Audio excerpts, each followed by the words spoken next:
Oi, pessoal, tudo bem? Eu sou o Alessandro, professor da disciplina de matemática. Eu estou aqui para ajudar vocês a se prepararem para a avaliação do CIMAV, que vai acontecer esse ano para os alunos do nono, terceiro ano, mas nós vamos focar com os alunos do nono ano, certo? Primeiramente, vamos entender o que é CIMAV. CIMAV é a sigla utilizada para designar o Sistema Mineiro de Avaliação e Equidade da Educação Pública. Essa avaliação é aplicada em toda Minas Gerais. A gente chama de avaliação em larga escala, certo? Como eu disse, os anos que vão ser avaliados vão ser o quinto e nono ano e também o terceiro ano do ensino médio. Mas nossa aula vai ser para preparar vocês do nono ano. Como é organizada essa avaliação do CIMAV? A gente tem uma matriz de referência, né, que é um recorte do currículo de Minas, e ele é dividido em 4 eixos. Quais são esses eixos? Esses eixos são o seguinte: primeiro, espaço e forma; segundo, grandezas e medidas; terceiro, números e operações, álgebra e funções, e tratamento da informação.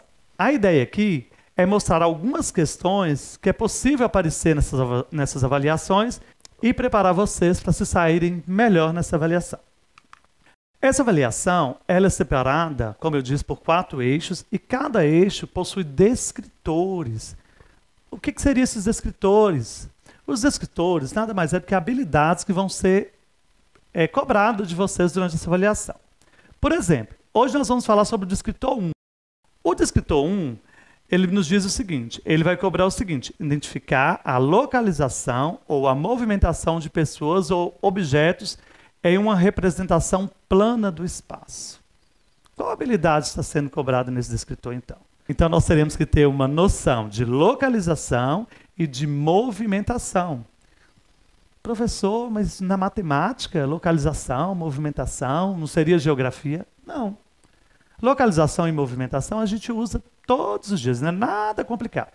Vocês vão ver quando eu demonstrar algumas questões que a gente vai conseguir compreender muito bem. Quando você sai da sua casa e vai para a casa de um colega ou vai para a escola, por exemplo, você está se movimentando para chegar a um determinado local. Então, você tem a localização de onde você quer chegar. Vamos entender melhor isso através de uma questão. É muito utilizado para localização e movimentação a demonstração em mapas e croquis. Qual a diferença de mapa e croquis? Eu trouxe até um exemplo de um croquis. Um croquis pode ser qualquer desenho, ele é mais simples, ele pode ser desenhado à mão. Eu trouxe, por exemplo, um desenho de uma casa. Então, você lá desenha sua cozinha, seu quarto. Você consegue identificar onde está cada cômodo dessa casa. Já o mapa, não. O mapa é um material mais elaborado, ele contém legendas, ele contém escala. Você tem que ter uma noção bacana sobre direção, norte, sul, leste, oeste. Então, a diferença de o croquis e o mapa é basicamente isso, a elaboração. Eu vou mostrar agora uma questão que vai começar a clarear mais essa habilidade que a gente vai precisar nesse primeiro descritor. Essa questão diz o seguinte: no jogo de xadrez, utiliza-se um tabuleiro composto por 8 colunas e 8 linhas. A figura representa um tabuleiro desse jogo, onde as colunas estão classificadas de F a M e as linhas numeradas de 1 a 8. Vamos analisar essa figura. Então, a gente está vendo um tabuleiro de xadrez, e aí a gente está vendo onde está ali a letra F até M, ali vão ser nossas colunas. Professor, como eu vou identificar a coluna e linha? Gente, muito simples.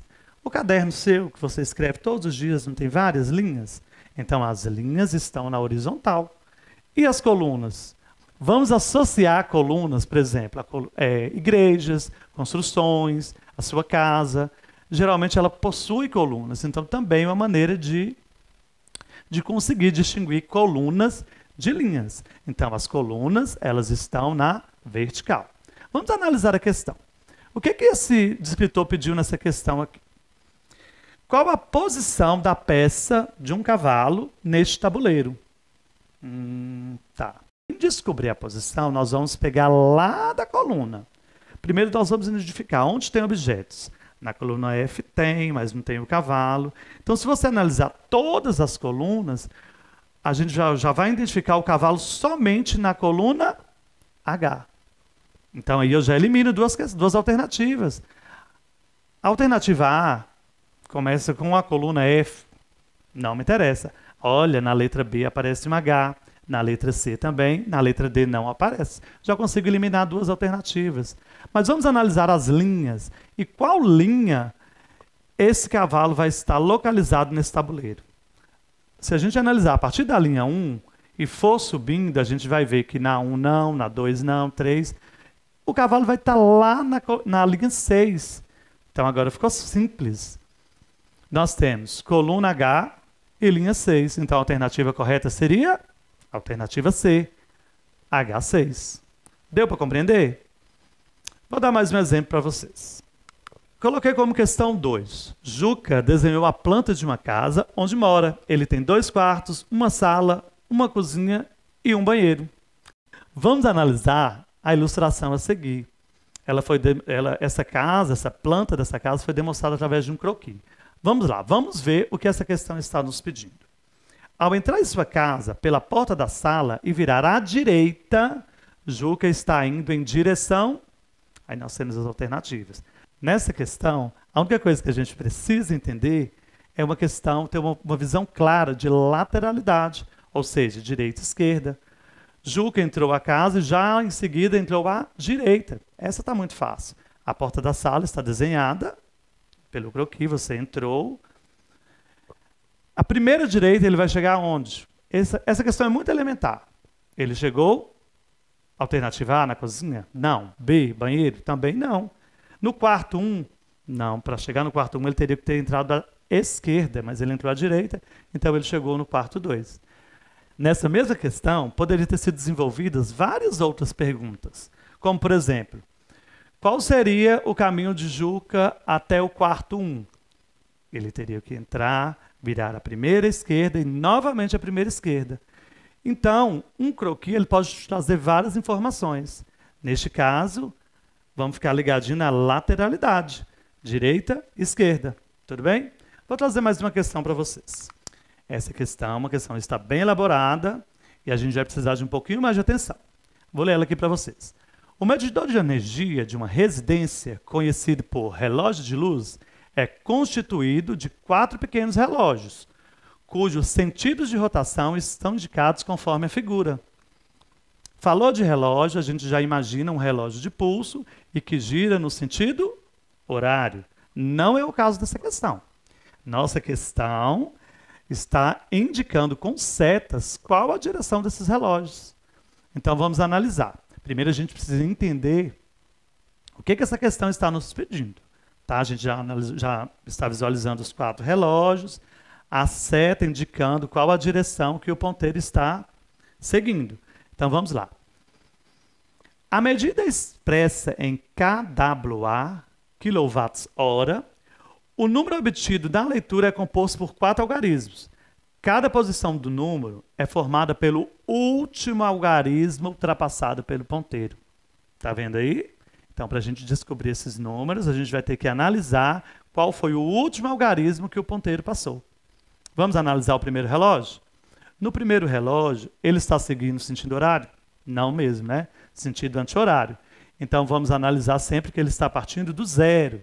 Então, partindo do zero, ele primeiro passou no 1, passou no 2. Ele ultrapassou o número 2? Não. Então, o último algarismo que ele passou foi o 2. Então, isso significa o quê? Que meu número vai começar com 2. Eu já posso correr nas minhas alternativas e eliminar. Vamos ver o que eu posso eliminar. A letra A começa com o número 2. Ele ainda me serve. A letra B começa com o número 3. Não me serve. A C, ótimo, também com 2. Temos 2 alternativas até agora. E a D? A D também começa no número 3. Para mim não é interessante. Então eu vou analisar entre a alternativa A e a alternativa C. Vamos analisar agora o segundo relógio. Ele está seguindo o sentido horário, bacana, está representado lá pela centena, correto? Então vamos lá, se ele partiu do 1, no sentido horário, ele passou pelo algarismo 1, 2, 3, 4, 5 e 6. Ele passou do algarismo 6? Passou. Mas chegou até o 7? Não. Então, nós já temos dois números que nos interessam. O primeiro algarismo vai ser formado pelo número 2. E o segundo algarismo? 6. Só de analisar esses dois relógios, e se eu voltasse nas minhas alternativas agora, que eu tinha a opção A e C, eu já sei qual é a minha resposta correta. Mas vamos analisar rapidamente os outros relógios. O relógio que está representando a casa das dezenas, pegou o sentido anti-horário, ele só ultrapassou o número 1. Tá? Então a gente, por enquanto, tem 2, 6 e 1. E o quarto relógio, que está representando a casa das unidades, está seguindo o sentido horário, ultrapassou somente o número 4. Então, nós temos que ele ultrapassou o número 2, número 6, número 1 e número 4, formando assim a alternativa A, o número 2614. Tá vendo aí, pessoal? Eu dei alguns exemplos do que esse primeiro descritor nos pede, que é o exemplo de localização e movimentação. Eu espero que minhas dicas tenham sido úteis para vocês e queria pedir a todos que acompanhassem as nossas aulas.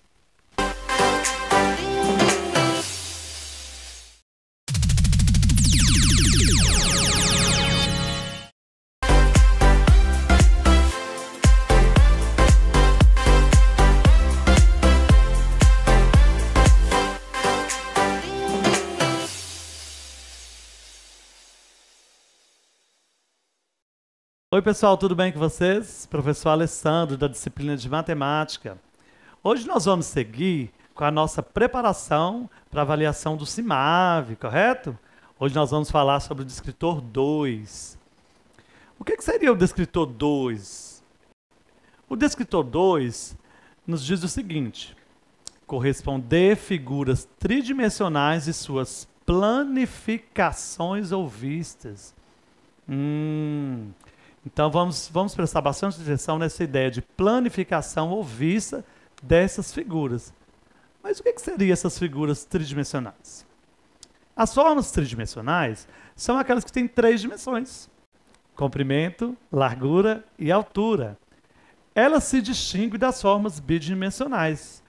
As formas bidimensionais só possuem altura e largura. Vou dar alguns exemplos de figuras tridimensionais. Os cubos, pirâmides, paralelepípedos, cones, cilindros, esferas, todas elas são tridimensionais. E as bidimensionais? O quadrado, o triângulo, o retângulo, que a gente desenha ali no caderno, elas são bidimensionais. Hoje eu trouxe para vocês algumas questões e algumas habilidades que a gente vai precisar para se sair bem nas questões desse descritor. A primeira questão nos diz o seguinte: é comum encontrar em acampamentos barracas com fundo e que têm a forma apresentada na figura. Vamos analisar essa figura. Nos lembra uma barraca de camping, né? Correto? Vamos ver o que essa questão nos pede. Qual desenho representa a planificação dessa barraca? Professor, o que é planificação? Vamos imaginar a planificação como você desmontar algo. Uma caixa de papelão, por exemplo, é possível desmontar com as próprias mãos. Então, quando você desmonta uma caixa, por exemplo, é um exemplo de planificação.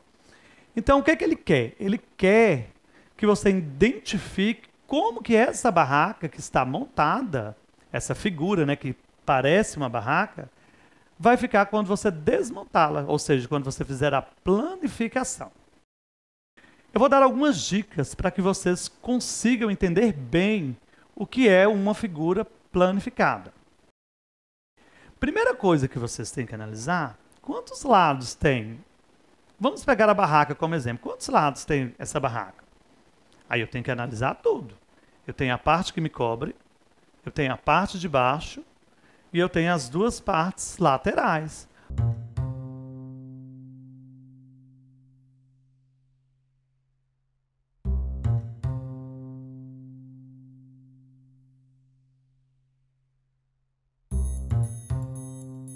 Uma, duas de lado, 3, 4 do outro lado e a parte de baixo.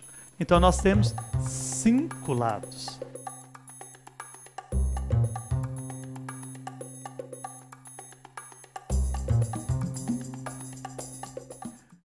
eu sei que são 5 lados, vamos analisar essas opções que eu tenho aqui. Na opção A, eu tenho uma figura que possui quantos lados? Então, ela está dividida em 4 lados. Tem condição dessa figura ser a minha barraca? Não tem. A figura B, ela tem 1, 2, 3, 4, 5 lados. Olha, essa aí já me serve. Vamos analisar a figura C. A figura C também tem 5. Estamos entre a B e a C. A figura D só me apresenta 4 lados. Também não me serve. Então, eu estou entre a figura B e a figura C. Vamos analisar o sólido que eu vou estar planificando das opções. Você tem que imaginar se ao fechar, ou seja, ao montar essa planificação, eu retorno para a figura inicial, que nesse caso aí é claramente a figura C, correto? Vou dar agora mais um exemplo de uma questão que também é cobrada por esse descritor. Observe os diferentes tipos de caixas utilizados para uma loja de presente. Então, nós vamos imaginar que essas figuras tridimensionais, elas são caixas de presente. Então, nós temos tipo 1, tipo 2, tipo 3, tipo 4. Então, eu analiso. Não esqueçam de contar quantos lados cada figura tem. Não esqueça a parte de baixo. Tá bom? Então, analisei a figura 1, analisei a figura 2, 3 e 4. Vamos ver o que essa questão nos pede. A vendedora monta de acordo com a escolha do cliente. Se ela utilizar os modelos que aparecem nas imagens, ela vai obter caixas de que tipo? Então, nós temos caixas de 4 tipos. Vamos analisar nessas figuras planificadas quantos lados cada uma vai ter. Nós temos duas, ela só pode montar 2 caixas, correto? Na primeira figura, nós temos 1, 2, 3, 4, 5, 6, 7, 8 lados. Já consigo eliminar um monte, né? E na figura 2, nós temos 1, 2, 3, 4, 5, o que me remete, inclusive, na questão anterior. Correto? Quais alternativas? Na alternativa A, me fala sobre a 4 e a 1. Pessoal, a 4 é impossível que seja 4. A 4, ela possui o quê? 6 lados. Então, não me serve. Então, já vou eliminar a questão A e B. Correto? A figura do tipo 3, por exemplo, ela só tem 4 lados. Alguma dessas alternativas vai me servir? Também não, já eliminei 3 e 4. Sobrou o que então? Então a alternativa correta vai ser a letra D. Por que a letra D? A caixa do tipo 1 possui 8 lados. E a nossa demonstração planificada me mostra uma figura com 8 partes, ou seja, com 8 lados, correto? E a nossa segunda figura planificada me remete à questão anterior, que foi quando a gente analisou a barraca. Então, seria a figura tipo 2, correto? Vamos analisar agora mais uma questão. Alguém construiu uma caixa com fundo e tampa a partir de pedaços de papelão que são, cada um deles, polígonos com lados de mesma medida. Veja como ficou essa caixa aberta e cheia de bolinhas de algodão. Então, a gente vai analisar essa caixa, né? E nós vamos analisar as construções. Vamos ver o que essa questão nos pede. Na construção dessa caixa foram utilizados, nós temos a alternativa A, 2 pentágonos e 6 quadrados, 2 hexágonos e 6 quadrados, 2 pentágonos e 5 quadrados, 2 hexágonos e 5 retângulos. Esse descritor me exigiu algumas informações. Para analisar essa questão, nós teremos que ter claro que são polígonos de 6 lados, 5 lados, 4 lados, 3 lados e quais são as nomenclaturas desses polígonos. Por exemplo, o pentágono é um polígono com 5 lados. O hexágono, um polígono de 6 lados. Quadrado, 4 lados, correto? Então, vamos analisar a figura mais uma vez. Na construção dessa caixa foram utilizados o que, então? Se a gente analisar os lados dessa caixa, elas são formadas por quadrados. Quantos quadrados? Então, a gente tem que contar mesmo, né? Quantos quadrados nós vamos ter aí. É só a gente contar pelas arestas da caixa aí que a gente consegue. da tampa da caixa ou da parte aberta da caixa. Então, se a gente contar, nós vamos ter o quê? Nós teremos 6 arestas, correto? E o quadrado? Quantos quadrados? Se temos 6 arestas, nós logo temos 6 quadrados. E a tampa e a base? Quantos lados tem a tampa e a base? Vamos contar também. Então, se nós temos 6 quadrados, automaticamente nós temos um hexágono, porque o hexágono possui 6 lados. Quantos hexágonos nós vamos utilizar para tampar? Para tampar 1 e a base 2. Então, a alternativa correta seria a alternativa B. 2 hexágonos, que seria a base e a tampa, e 6 quadrados, que seria a lateral dessa caixa. Correto? Eu espero que essa aula tenha servido para vocês e que tenham clareado essa ideia de planificação e de vista. E eu já vou deixar o convite para vocês para assistir a nossa próxima aula, para a gente se preparar bem para a avaliação do CIMAV. Aguardo vocês.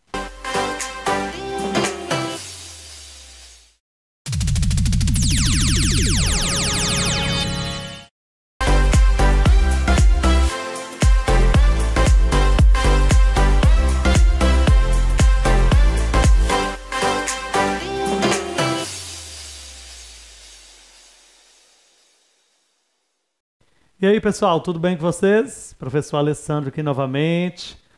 Vamos manter nossas aulas para nos informar sobre avaliação do CIMAV, né, que vai acontecer esse ano. Nossas aulas estão sendo direcionadas para os alunos do 9º ano. E nós estamos ainda no primeiro eixo, que está falando sobre espaço e forma. E como eu disse para vocês, cada eixo contém descritores. E os descritores vão avaliar as habilidades da matemática. Hoje nós vamos discutir sobre o descritor número 4, que nos diz o seguinte: classificar triângulos por meio de suas propriedades. Bacana. Pessoal, para a gente entender a habilidade desse descritor, a gente precisa entender um pouquinho das classificações dos triângulos. Antes de começar com as nossas questões de exemplo, eu vou demonstrar algumas propriedades dos triângulos. O que a gente sabe sobre triângulo? Triângulo é formado por 3 segmentos de reta, triângulo, né, de 3, e que se encontram nas extremidades, ou seja, as suas pontas se encontram.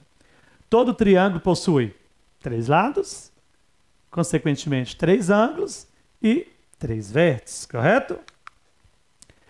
Existem diversas maneiras de classificar os triângulos, mas as mais comuns são sobre as medidas dos seus lados e também sobre a medida dos ângulos. Então eu vou falar um pouquinho para a gente dar uma relembrada nisso aí. Como que a gente classifica os triângulos a partir dos seus lados? Os triângulos, eles são classificados em 3 tipos: triângulo equilátero, isósceles e escaleno. Qual a diferença de um triângulo para o outro? No caso do equilátero, equi quer dizer o quê? Igualdade, ou seja, todas as medidas dos seus lados são iguais.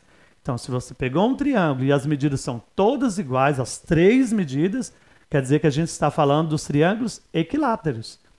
No caso do triângulo isósceles, já é um pouco diferente. Os triângulos isósceles, eles só têm 2 lados iguais. Ou seja, ele possui 2 lados iguais e um lado, consequentemente, diferente. E a nossa terceira classificação vai ser sobre os triângulos escalenos. O que difere o triângulo escaleno dos demais triângulos? O que difere é que todos os seus lados são diferentes. As medidas do seu lado são todas diferentes. Correto? Vamos analisar rapidamente também a classificação dos triângulos a respeito dos ângulos. A respeito dos ângulos, também a gente vai classificar em 3 tipos de triângulos: o triângulo retângulo, acutângulo e obtusângulo. Vou falar um pouquinho de cada um para vocês.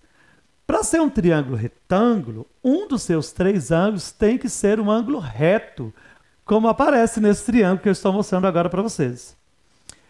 O triângulo acutângulo, todos os seus ângulos têm que ter medida menor do que 90 graus. Também vou demonstrar aí para vocês. Ou seja, qualquer triângulo que todas as suas medidas forem menores que 90 graus, ele é classificado como acutângulo. A gente está levando em consideração, nesse momento, somente os ângulos.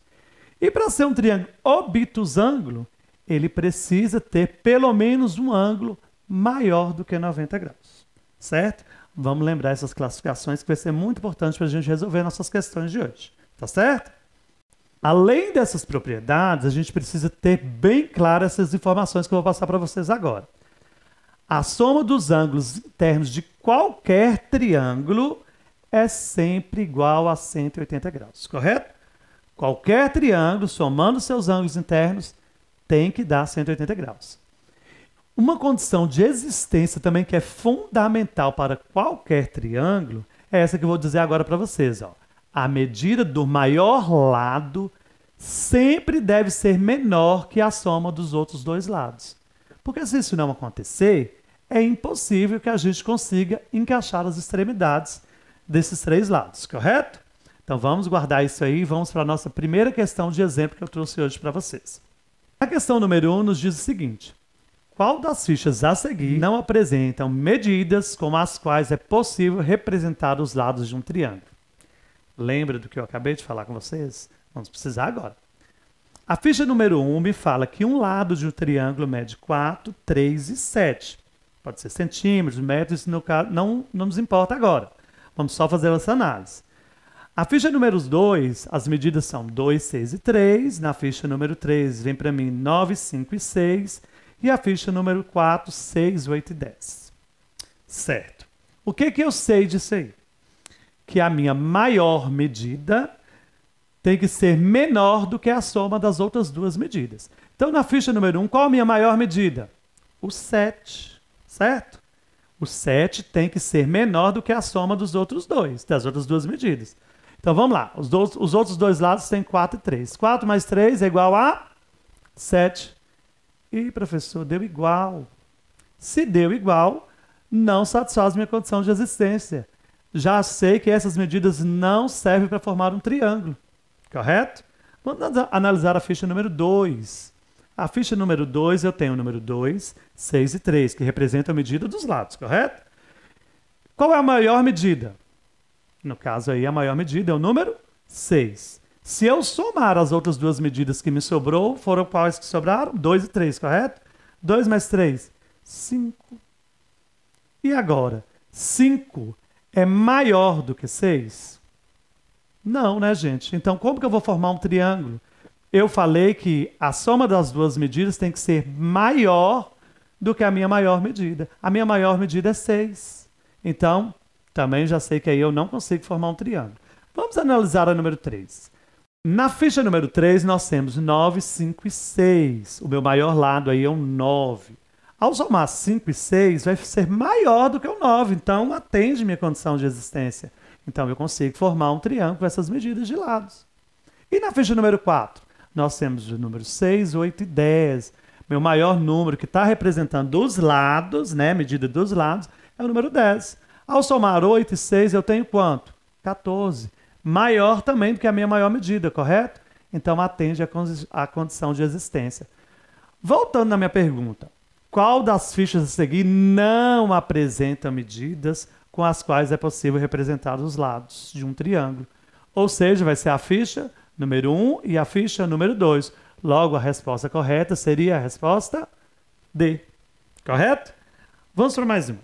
Vamos para a questão número 2. A questão número 2 nos diz o seguinte: a classificação correta do triângulo a seguir em relação aos seus lados e ângulos, respectivamente, são.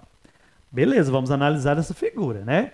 Na classificação que eu mostrei para vocês, quando um triângulo possui dois lados iguais, ele automaticamente é classificado como um triângulo isósceles. Então, eu já sei que a classificação desse triângulo é isósceles. E eu mostrei mais para vocês. Mostrei a classificação quanto aos ângulos. Tem algum ângulo reto aí? Não tem, né? Então, se tiver alguma opção que está falando de triângulo, retângulo, já não me interessa. Ou seja, a letra A não me interessa. Tem algum ângulo maior do que 90 graus? E também não. Todos os ângulos são menores que 90 graus. Então, obtusângulo também ele não é. Sobrou o quê? Qual é a classificação que eu mostrei para vocês de quando um triângulo possui todos os ângulos menores que 90 graus? Ele é um triângulo acutângulo. Ou seja, a classificação desse triângulo quanto os lados é isósceles. E quanto aos ângulos? Acutângulos. Logo, a nossa resposta correta é a letra C. Compreendido? Essa estava bem tranquila, né? Sabendo a classificação, dá para fazer tranquilinha essa questão aí. Vamos agora para a questão número 3. Essa questão caiu numa avaliação do CIMAV anterior. Vamos ler essa questão. É o seguinte. A figura a seguir representa uma peça de madeira em que um dos lados mede 20 centímetros e cada um dos ângulos assinalado mede 50 graus. Bacana. Analisando essa figura, de cara eu já consigo analisar o quê? Que dois ângulos medem 50 graus. Mas o que essa questão nos pede? Ela nos pede o seguinte. Qual a medida do lado X? Pessoal, só a gente voltar nas análises das classificações dos triângulos. Se eu tenho dois ângulos que são iguais, automaticamente eu tenho também o quê? Dois lados que são iguais, porque isso aí é um triângulo isósceles. Então, se eu tenho a medida de um lado, que é 20 centímetros, qual vai ser a resposta dessa minha questão, então? Já que eles são iguais. Claro, né? 20 centímetros. Então, x dessa questão é igual a 20 centímetros. Pessoal, essa foi só algumas dicas para que vocês consigam se sair muito bem no CIMAV. Espero que tenham conseguido absorver bastante as informações e fique de olho nas próximas aulas.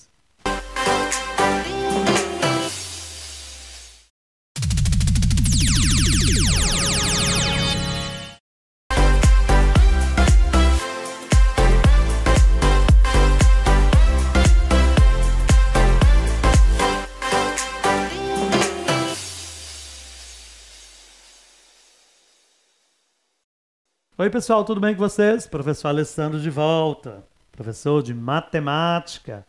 Lembrando que as nossas aulas estão sendo para preparação para a prova do CIMAV. Alunos do 9º ano, vem comigo.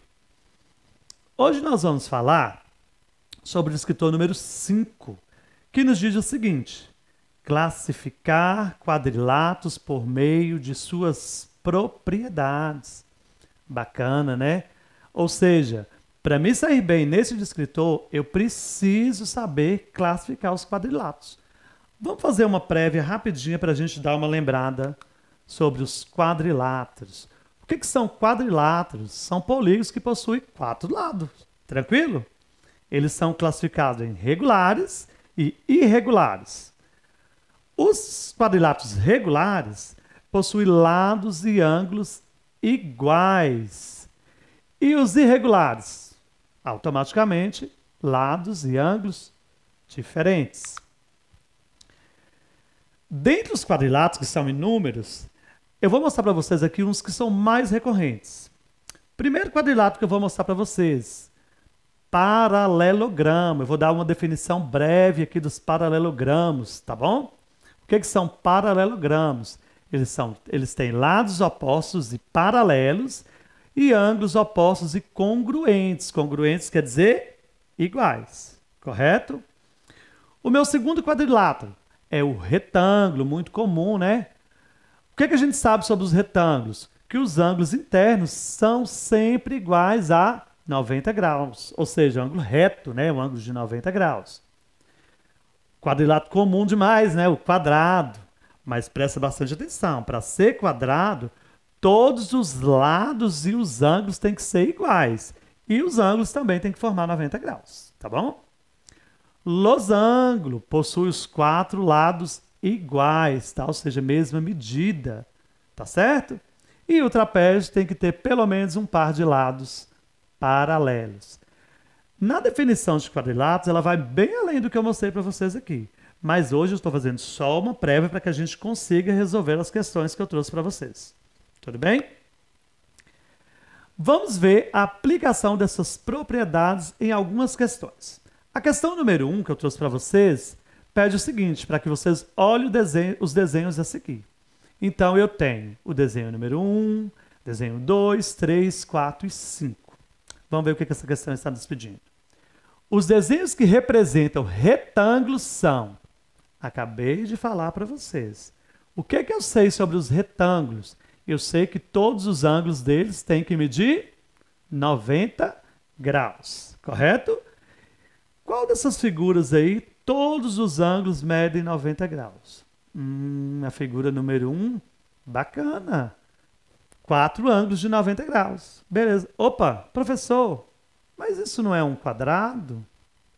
Aí a gente volta nas definições. Eu estou falando sobre as definições do retângulo.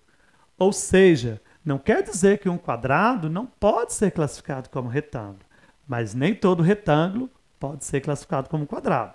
Deu para entender? Mas vamos seguir. Vamos analisar a questão dos ângulos.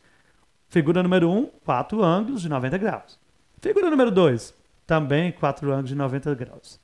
Olha a figura número 3. Geralmente, pessoal, os ângulos de 90 graus vêm com esse quadradinho. Então, a gente já vê aí que aí nós não temos um ângulo de 90 graus. E na figura número 4, também ângulo de 90 graus. E a número 5, nós não temos um ângulo de 90 graus. Os desenhos que representam retângulos são, então, opção A, opção B, opção C e opção D. Qual que a gente analisou e viu que realmente tem ângulos de 90 graus? Foi a figura número 1, a 2 e a 4. Logo, a nossa resposta correta vai ser a opção B. Tranquilo? Vamos para mais um exemplo. Questão número 2. Pessoal, nessa a gente precisa de um pouquinho de atenção. No quadrado ABCD, traçou-se o segmento DE conforme indicado na figura. Então, vamos fazer uma análise dessa figura.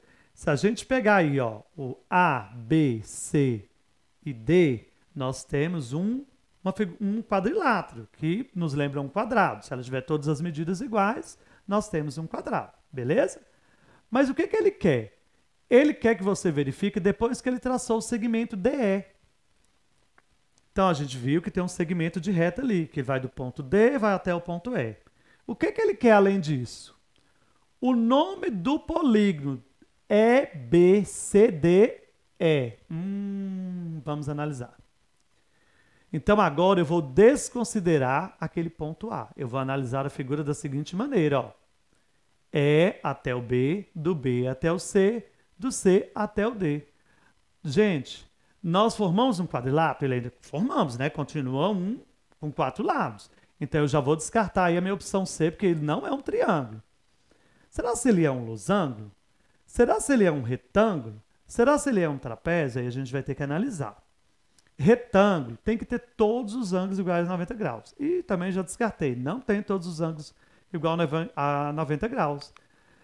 Então, o nosso polígono vai ser classificado em quê? Ele vai ser classificado como um trapézio. Por que trapézio, professor? Para ser um trapézio, a gente precisa ter o quê? Precisa ter 2 lados paralelos. E quais são eles? Os lados EB e os lados DC. Compreenderam? Vamos para mais uma. Questão número 3. Um quadrilátero possui as seguintes características. Então, fique atento aí, ó. Todos os ângulos têm a mesma medida. Todos os lados têm a mesma medida.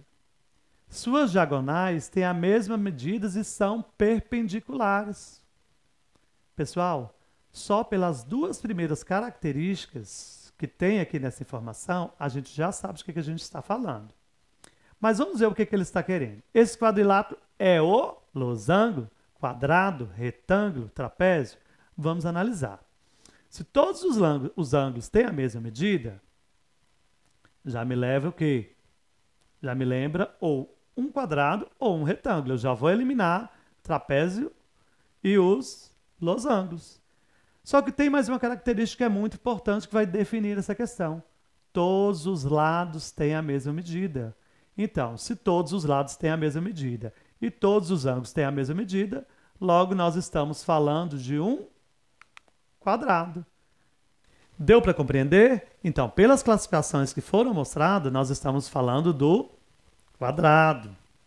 Pessoal, não esqueçam de memorizar essas propriedades dos quadriláteros, que com certeza vocês vão conseguir se sair muito bem nas demais questões que envolvem o descritor número 5. Então é isso. Espero vocês na nossa próxima aula.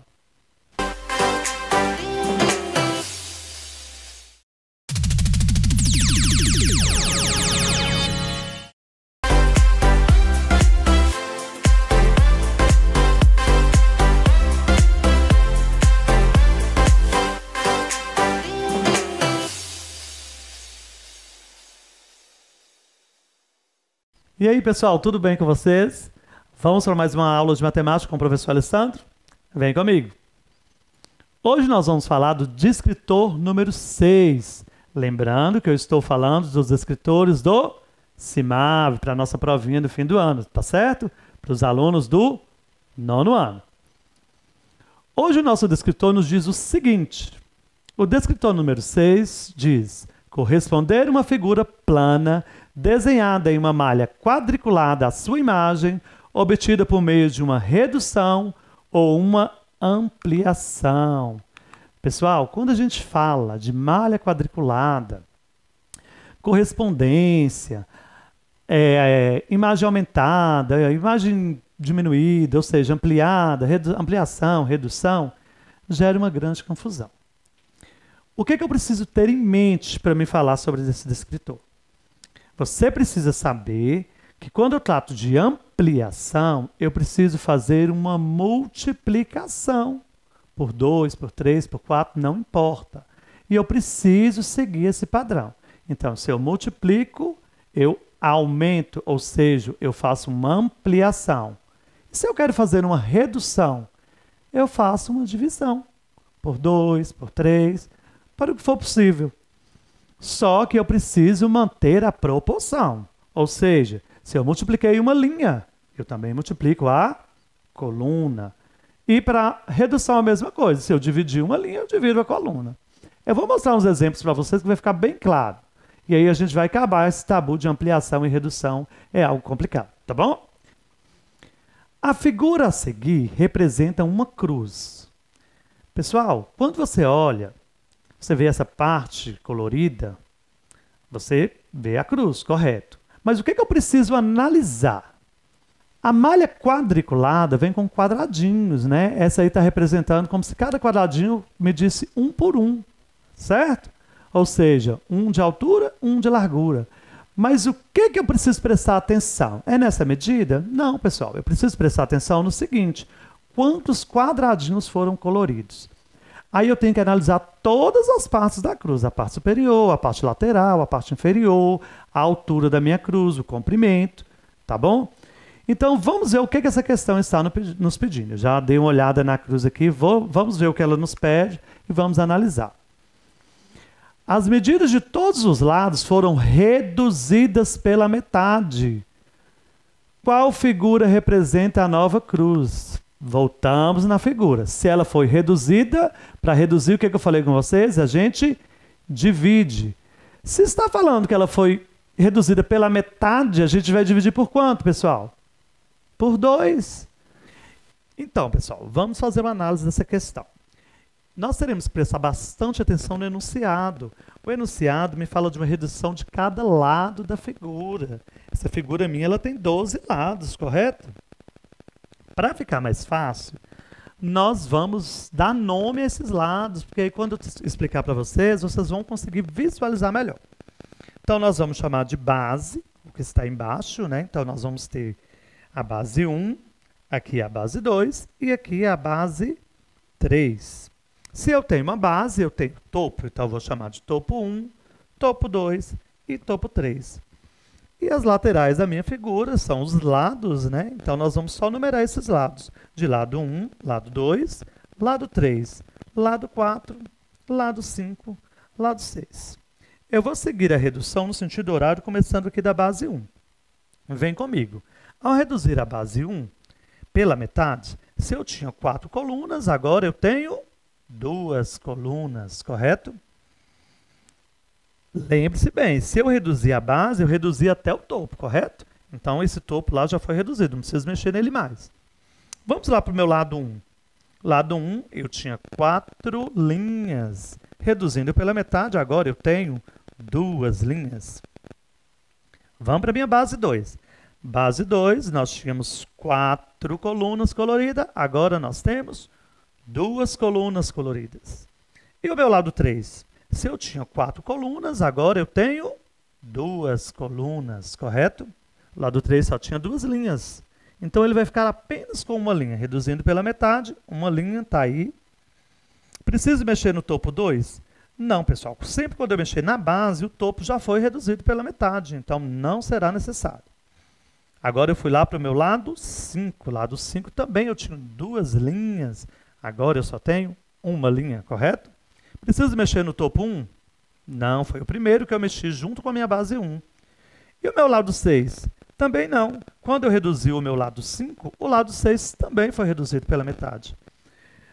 Nessa demonstração que eu mostrei para vocês, a gente achou qual figura então? A gente achou a alternativa A. Espero que tenha dado para visualizar bem essa redução aí. Tome muito cuidado. Foi pedido redução dos lados pela metade, não da figura pela metade. Então, na verdade, essa redução foi feita por 4, ou seja, nossa figura foi reduzida em 4 vezes. Entendido? Veja o polígono desenhado na malha quadriculada abaixo. Então, nós temos um polígono aí qualquer que foi desenhado numa malha quadriculada. Por que eu preciso analisar quantos quadradinhos foram usados para mim desenhar esse polígono? As medidas de todos os lados foram dobradas. O novo polígono semelhante à figura acima é... Voltamos lá no primeiro polígono. Se foi dobrada, ela foi o quê? Multiplicada por 2. Então, na nossa figura, onde apresenta 2 quadradinhos, ela vai ter que apresentar 4. E onde apresenta 6 quadradinhos, nós teremos que ter 12 quadradinhos coloridos. Vamos fazer uma análise aí. Na primeira figura, a parte superior, nós temos uma linha com apenas 2 quadradinhos coloridos. Então, já vamos analisar. Se nós vamos dobrar, a gente vai precisar de 2 linhas com 4 quadradinhos. Já vamos eliminar algumas opções. Opção A, temos 2 linhas? Temos 2 linhas. Temos 4 quadradinhos coloridos? Temos 4 quadradinhos coloridos. Resolve? Resolve. Vamos para a opção B. Temos 2 linhas? Temos 2 linhas. Temos 4 fileiras coloridas? Também temos 4 fileiras coloridas. Vamos guardar ela aí, ela ainda me serve. Pessoal, quando a gente for analisar as figuras, a gente percebe que todas as partes superiores foram dobradas. Quando a gente faz a análise dessa figura, a gente observa que em todas as opções, nós agora temos 2 linhas coloridas. Na figura original, nós só tínhamos uma. Então, se todas têm 2 linhas coloridas, já é uma opção que poderia corresponder à minha figura. E nós tínhamos 2 colunas e todas elas também estão com 4 colunas coloridas na parte superior. Ou seja, por enquanto, qualquer uma delas poderia representar a minha figura original. Mas vamos para mais detalhes. Na parte de baixo, no corpo dessa figura, nós temos 2 linhas coloridas. Com quantos quadradinhos coloridos, pessoal? 1, 2, 3, 4, 5, 6. Ou seja, com 2 linhas com 4 colunas. Então, agora já vai ficar mais fácil. Onde aí nós vamos ter 4 linhas com 12 colunas coloridas? É contar mesmo, pessoal. Então, pessoal, a nossa única alternativa seria a opção A. Por quê? Ela tem na lateral 4 linhas e tem 12 quadradinhos coloridos. Compreenderam? Vamos para mais uma. O desenho a seguir representa o formato de um jardim que será construído em uma praça da cidade. Inicialmente, pensou-se num jardim pequeno, mas devido ao grande entusiasmo que causou na população da cidade, o prefeito solicitou que fizesse um novo projeto com um desenho maior. Pessoal, essa é bem tranquila, uma ampliação, já está falando que foi um desenho maior. Olha o primeiro desenho dessa praça. Quantos quadradinhos a gente tem? Ou seja, quantas quadras a gente vai utilizar? 2 linhas, 3 colunas, correto? Vamos analisar agora o desenho maior. Olha, a praça vai ficar nesse formato aí. Eu preciso saber o que essa questão está me pedindo. Ele quer saber o seguinte: o novo projeto terá qual área? 2 vezes maior que a primeira? 3 vezes maior que a primeira? 4 vezes maior que a primeira? Ou 6 vezes maior que a primeira? Pessoal, agora ficou bem tranquilo. O que eu tenho que fazer? Eu pego a minha área e multiplico por 2, por 3, por 4 e por 6 e vamos ver o que a gente acha lá na frente. Para a gente saber quantas vezes esse primeiro desenho da praça foi ampliado, é muito simples. Quantas quadras a gente tem na nossa nova figura? Pessoal, vamos lá. Ó. Na primeira linha nós temos 1, 2, 3, 4, 5, 6. Se nós temos 6 quadras vezes 4 linhas, 6 vezes 4, logo nós temos o quê? 24 quadras, correto?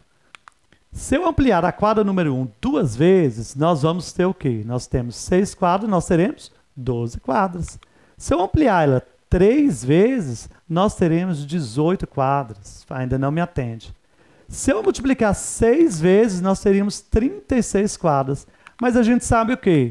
A gente contou, igual eu falei com vocês, tem que contar mesmo. A gente contou que a nossa nova praça vai ter 24 quadras. Ou seja, 6 vezes 4, resposta correta, 4 vezes. Ou seja, o nosso desenho da praça inicial foi aumentado 4 vezes. Concorda comigo? Espero que tenham compreendido bem e que eu tenha conseguido ajudar vocês para se saírem muito bem na prova do CIMAV. Aguardo vocês na minha próxima aula.